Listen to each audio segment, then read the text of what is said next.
Hi guys, I'm Gypsy and today we're going to be doing a worm composting bin. So let me show you the worms. So I have these worms here in this bucket. They came from Uncle Jim's worm farm. I ordered them online. They come in this bag. So I immediately, when I got them, put them in this bucket because they needed water. They were pretty thirsty and lethargic. I got two different type of worms.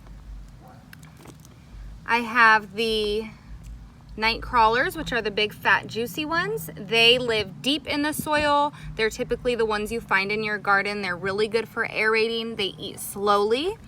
And then I got the red wrigglers, which are very fast eating worms. They like to be at the top of the compost bin. They'll eat the food much faster than a night crawler. But I like to get these ones and put them in the garden as well as the compost bin because these are the ones that are really good for the soil. And these ones I like to use for making the soil.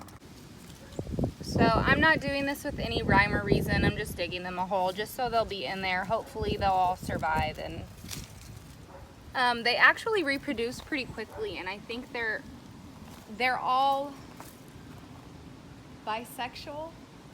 They're all multisexual. They can be a man or a girl.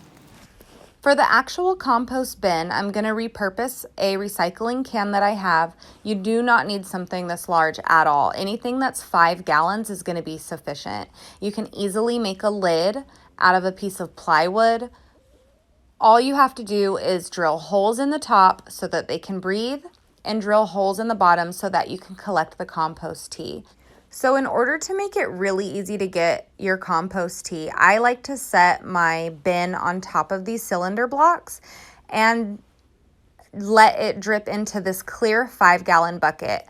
You can find these clear buckets at Lowe's. They're only $5, and that way you can see when your bin is getting full. And then you just do a test run with some water to make sure that the holes are directly over your bucket. It's really this simple. All you need is your bin, a lid, some holes in the bottom, your bucket, your cylinder blocks, and worms. So now that I have it all set up, let me tell you why this is so important.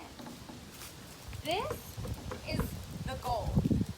If you go online and look up compost tea or worm juice, you're gonna see how expensive it is for 1 gallon of it diluted. This is a 5-gallon bucket. I like to get these ones from Lowe's. They're only $5 and they're clear. So that way I know when it's full, so that way none of the worm tea gets wasted.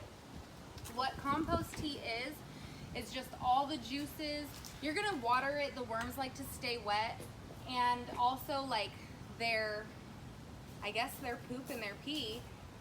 What they're peeing and pooping is the best fertilizer you could possibly have for your soil. So what you do is when you get this 5-gallon bucket full, you're gonna mix it to 5 parts water. So 1 bucket is gonna give you 25 gallons of composting tea.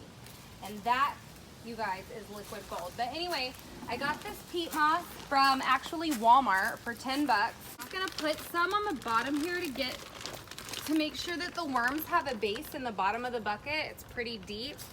And then that way when I throw the food scraps on and they're rotting, they're gonna be rotting on top of the peat moss instead of like just rotting on the bottom of the bucket.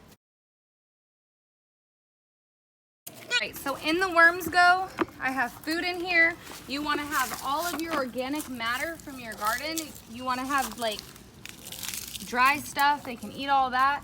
And then I'm gonna shred this paper up. If you got paper, you wanna shred it and put it in there. They'll eat it. So here we go.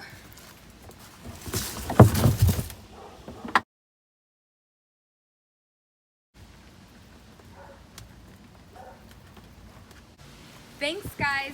Like, subscribe, and let me know what you think I should do next.